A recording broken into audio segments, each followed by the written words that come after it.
Selamat datang pemirsa, Pasuruan Info hadir di pekan libur Anda bersama dengan membawa acara yang memberikan berita-berita top 5 minggu ini. Dari seorang pemuda di Purwodadi tewas tertabrak KA hingga jemaah sholat Id menyebut di bawah payung Madinah kota Pasuruan. Inilah berita-berita yang akan kami sajikan.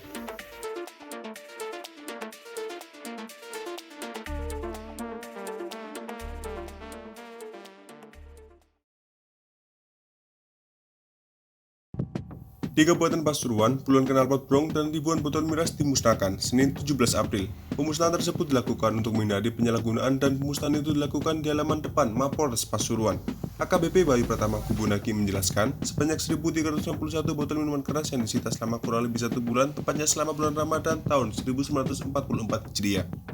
Dia menambahkan, sebanyak 1.391 botol tersebut disita dari 15 penjual minuman keras di wilayah Kabupaten Pasuruan, termasuk di Kecamatan Pandaan dan Perigen Kabupaten Pasuruan. Knalpot brong dimusnahkan dengan cara dipotong menjadi 2 bagian, sebanyak 116 dan minuman keras dilindas dengan alat berat.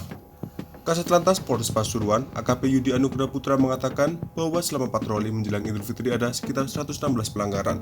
Dari 116 pelanggaran tersebut dipecah menjadi 3 bagian, diantaranya yakni pelanggaran balap liar, knalpot brong, dan juga ban kecil. Yudi menjelaskan bahwa pelanggaran didominasi pelanggaran knalpot brong atau racing. Total ada 51 kasus, lalu untuk kasus balap liar 42 kasus dan ban kecil tak sesuai standar ada 23 kasus.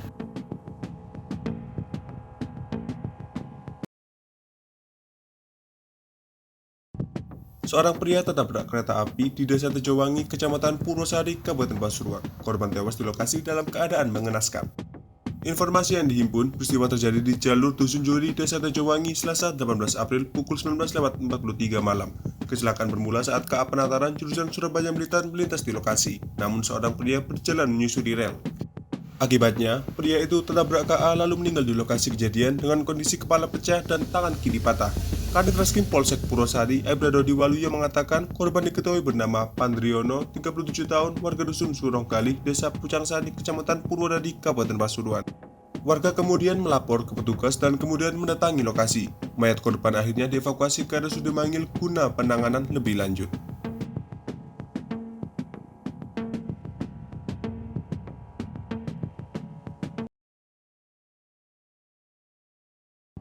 Ketua Umum Yayasan Muslim Sinarmas, Salihuddin dan Sekretaris Jenderal Pengurus Besar Nahdlatul Ulama atau PBNU, Saiful Yusuf menyalurkan wakaf Al-Quran pada penghujung bulan Ramadan 1444 Hijriah. Secara simbolis, wakaf Al-Quran tersebut diserahkan oleh Saleh kepada pria yang akrab disapa Gus Ipul itu pada Rabu 19 April. Wakaf Al-Quran disalurkan oleh 2 mantan Menteri Kabinet ini akan diteruskan ke sejumlah masjid dan musala di kampung halaman Gus Ipul di kota Pasuruan. Diberitakan sebelumnya, Yayasan Muslim Sinarmas juga telah menyerahkan secara simbolis wakaf Al-Quran kepada Ketua Umum PBNU Yahyaul Stakuf pada Kamis 13 April. Saleh dalam keterangannya tertulis mengatakan, semoga dengan adanya wakaf Al-Quran, maka dengan sendirinya ikut membantu menghadirkan mushaf Al-Quran di kalangan umat muslim. Wakaf 1000 mushaf Al-Quran tersebut rencananya juga dikirim ke berbagai masjid dan musala di Indonesia.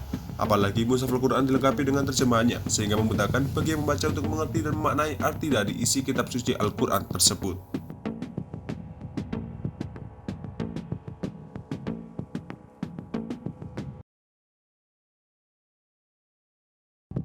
Warga Kecamatan Mangil dikagetkan dengan adanya 2 teleskop yang berada di alun-alun Mangil, Kamis 20 April. Usut punya usut, teleskop tersebut merupakan milik masyarakat eksplorator astronomi alias Maestro. Teleskop ini sengaja ditaruh di lapangan alun-alun Mangil untuk melihat gerhana matahari hibrida. Hal ini banyak menyita perhatian masyarakat, khususnya anak-anak yang sedang bermain di area alun-alun. Bintang yang merupakan anggota Maestro Pasuruan menjelaskan cara kerja teleskop tersebut kepada masyarakat. Dirinya mengatakan 2 teleskop yang dibawanya ini dibuat dari tempat yang berbeda. Bahkan, 1 dari 2 teleskop yang dibawanya merupakan hasil tangan anak bangsa. Pastinya dalam hal ini, warga Pasuruan khususnya akan sangat senang jika setiap ada gerhana bisa melihat secara langsung. Bintang menambahkan, puncak gerhana matahari hibrida ini terjadi sekitar pukul 9.28 dan akan mencapai puncak gerhana matahari pada pukul 10.58. Namun acara ini berakhir pada pukul 12.30 siang atau sampai berakhirnya masa gerhana matahari.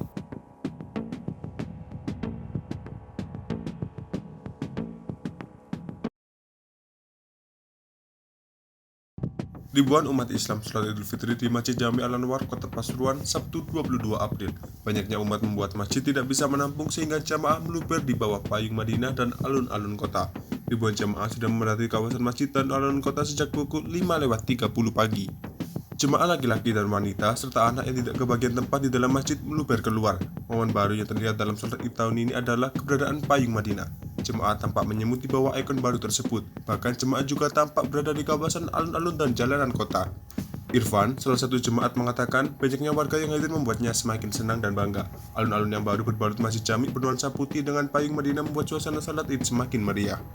Mahfud, warga lain, mengatakan tahun ini merupakan salat id yang pertama setelah revitalisasi alun-alun dan pembangunan payung Madinah. Kawasan masjid dan alun-alun tampak indah dengan adanya payung Madinah.